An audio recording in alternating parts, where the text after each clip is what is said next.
Season 2, Bab ke-11. Sejak mendengar cerita singkat tentang masa lalu keluarga suaminya, Amira lebih banyak menyendiri di kamar. Hatinya teramat gelisah. Bahkan kini ia merasa cemas dan takut. Masih melekat dalam ingatan bagaimana ia tumbuh dalam asuhan ibu angkatnya. Bagaimana mereka hidup dalam serba kesusahan.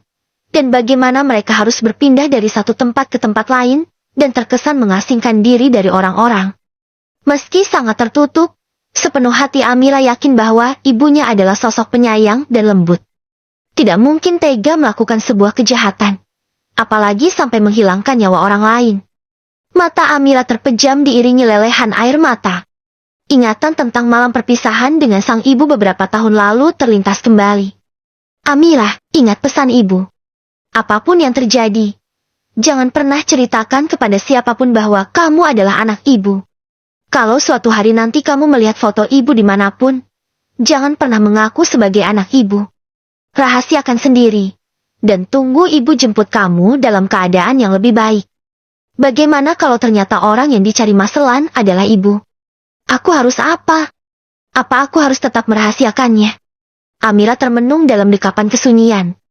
Apa tidak ada informasi apapun tentang tempat yang memungkinkan untuk dia datangi? Tanya Erlan sambil memandangi beberapa lembar foto seorang wanita di meja kerjanya. Kami masih menyelidiki, bos. Untuk sementara belum ada informasi pembelian tiket pesawat, kereta maupun kapal atas nama Wulan Arinda. Orang suruhan kita juga masih mengawasi di sejumlah terminal. Jadi, besar kemungkinan setelah kembali dari luar negeri, orang ini masih ada di kota ini dan belum pindah. Cari dia dan temukan dalam keadaan apapun dia harus membayar kejahatan yang dia lakukan. Baik, kami akan terus berusaha. Lelaki itu mengumpulkan beberapa lembar foto dan memasukkan ke dalam map. Kalau begitu saya permisi. Erlan hanya mengangguk tanpa ekspresi. Raut datar selalu membungkus wajah tampannya. Setelah kepergian lelaki tadi, pintu ruangan kembali terbuka dan memunculkan seorang lelaki parubaya. Sontak raut wajah Erlan berubah. Benny bawa informasi penting? Tanya lelaki itu. Bisa dibilang penting, Om, masih tentang pembunuh ayah. Erlan membuang napas kasar. Membuat pria parubaya itu menepuk bahunya. Sabar. Suatu hari kita pasti bisa menangkap pembunuh itu. Dia begitu kejam membunuh ayah kamu dan seenaknya melarikan diri setelah semua kejahatan yang dia lakukan. Aku masih bertanya-tanya apa yang membuat dia tega membunuh ayah. Ada dendam apa? Bukannya kalau cuma dipecat dan diusir dari rumah tidak perlu sampai membunuh. Kita tidak tahu isi hati orang, Erlan.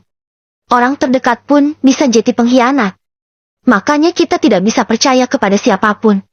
Ayah kamu saja lebih mempercayakan perusahaan ini kepada Om agar dikelola untuk kamu. Padahal dia punya banyak saudara dekat. Pak Darren, ayah angkat kamu misalnya. Erlan menatap pria parubaya itu. Om Marwan adalah orang kepercayaan mendiang ayahnya yang mengelola perusahaan sampai sekarang. Ia juga merupakan ayah dari kekasihnya, Fanya. Meski begitu Erlan selalu dibuat bertanya-tanya, sebab Abi Darren dan Opa tidak pernah menyukai Om Marwan. Padahal lelaki itu sudah menghabiskan belasan tahun untuk mengelola perusahaan ayahnya dengan baik. Om, sebenarnya aku mau minta maaf untuk Fanya. Aku tidak punya pilihan selain menerima perjodohan itu. Opa sakit dan aku tidak bisa berbuat apa-apa. Kalau aku menolak, maka tidak masalah. Sahut lelaki itu cepat. Ya, walaupun sebenarnya Om ikut sedih melihat keadaan Fanya. Sejak pulang dari pernikahan kamu, Fanya mengurung diri di kamar dan terus menangis. Sekali lagi aku minta maaf, Om. Tidak apa-apa, Erlan. Om paham posisi kamu. Mendiang ayah kamu adalah sahabat dekat Om dan kamu sudah Om anggap sebagai anak sendiri. Semakin besar rasa bersalah Erlan mendengar ucapan lelaki itu. Terlebih, selama ini Om Marwan begitu baik kepadanya. Hal yang mendasari Erlan membuka hati untuk Fanya. Lebih baik sekarang fokus untuk menangkap Wulan saja. Dia adalah seorang pembunuh berdarah dingin. Iya, Om, terima kasih. Hanya Om yang selalu mendukung. Sementara Abi dan Opa minta aku untuk mengikhlaskan semuanya. Bagaimana aku bisa memaafkan pembunuh ayah? Lelaki itu hanya tersenyum sembari menepuk bahu Erlan. Om akan selalu ada di belakang kamu. Kalau butuh apa-apa kamu bisa hubungi Om. Erlan tidak butuh apa-apa selain bimbingan ke jalan yang benar. Suara Darren tiba-tiba hadir di antara mereka. Dalam hitungan detik ruangan itu seketika diselimuti ketegangan. Terlebih, Darren sedang menghujam tatapan tajam ke arah Marwan. Selamat datang, Pak Darren. Maaf, saya tidak punya maksud apa-apa. Saya hanya berusaha mendukung keinginan dan tujuan Erlan. Saya tahu maksud dan tujuan kamu. Abi tumben ke sini. Ucap Erlan, bermaksud mengalihkan pembicaraan. Apa salah seorang ayah mendatangi kantor anaknya? Tidak, maksud aku, Abi kan sibuk. Balasnya penuh ragu. Habis ada meeting di kantor sebelah. Abi pikir tidak ada salahnya mampir sebentar. Tapi, sepertinya kamu terlalu sibuk. Erlan menunduk sambil mengatupkan bibir. Tidak juga sih, Abi. Cuma masalah biasa. Darren mengangguk, lantas melirik arloji yang melingkari pergelangan tangannya. Ya sudah, tidak apa-apa. Sekalian mau bawa titipan Umi.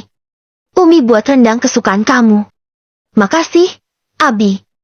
Darren mengulas senyum tipis, sebelum akhirnya berucap salam dan meninggalkan ruangan itu. Namun, sebelum memasuki lift, ia sempat melihat Vanya berlari-lari kecil menuju ruangan Erlan dengan membawa beberapa berkas.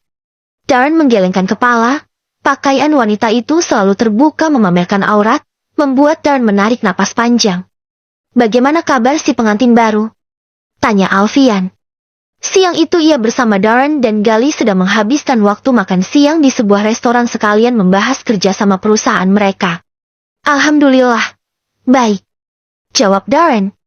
Butuh waktu, tapi setidaknya Erlan tidak kasar sama Amira. Insya Allah dia akan cepat membuka hatinya. Syukurlah. Aku menyukai Amira. Meskipun baru 2 kali bertemu, tapi aku yakin dia wanita yang baik. Tutur Alfian teringat gadis bercadar itu. Iya, tentu saja. Hanya saja masih ada sedikit gangguan kecil. Semoga cepat teratasi. Sambung Darren, tanpa menyebutkan bahwa gangguan kecil yang ia maksud adalah Vanya dan ayahnya, Marwan. Semoga saja semuanya berjalan dengan baik. Alfian menyesap secangkir teh hangat. Aku ke toilet sebentar, ya. Ngapain? Tanya Gali penuh kelakar. Mau arisan. Balas Alfian tak kalah jenaka. Disambut Darren dan Gali dengan tawa kecil. Alfian kemudian melangkah menuju toilet yang berada di sudut ruangan.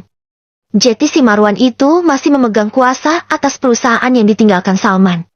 Tanya Gali sembari menikmati hidangan pencuci mulut. Seperti itulah. Sebenarnya aku tidak peduli dengan Marwan. Aku hanya peduli pada anakku saja. Walaupun Erlan tidak terlahir dari kami, tapi bagiku dia tetap putra sulungku. Aku tidak mungkin membiarkannya jatuh ke tempat yang salah. Ya, kita sebagai ayah pasti menginginkan yang terbaik untuk anak-anak. Walaupun tidak semua anak akan paham dengan niat baik kita. Imbuh Gali. Itulah yang sedang kurasakan dengan Erlan sekarang. Sejak bergabung dengan perusahaan peninggalan ayahnya, dia jadi sedikit berbeda. Agak ambisius dan aku tidak suka itu. Aku paham. Semoga masalahmu cepat selesai. Insya Allah. Sementara itu, Alfian baru saja keluar dari toilet. Namun, langkahnya tiba-tiba terhenti ketika matanya tertuju pada sesuatu yang membuatnya terkejut. Tak jauh dari tempatnya berdiri ada Erlan yang sedang makan siang berdua dengan seorang wanita. Dalam posisi yang bagi Alfian terlalu dekat untuk ukuran teman. Atau jika sekedar membicarakan urusan pekerjaan. Alfian bahkan dapat mendengar pembicaraan keduanya dengan jelas. Ayah kamu bilang, kamu selalu menangis setiap malam. Apa itu benar? Tanya Erlan. Aku nggak apa-apa. Memang sekarang aku masih sedih. Tapi lama-lama aku akan terbiasa. Jangan pikirkan aku. Aku janji ini hanya sementara. Aku dan Amira akan berpisah kalau keadaan sudah aman.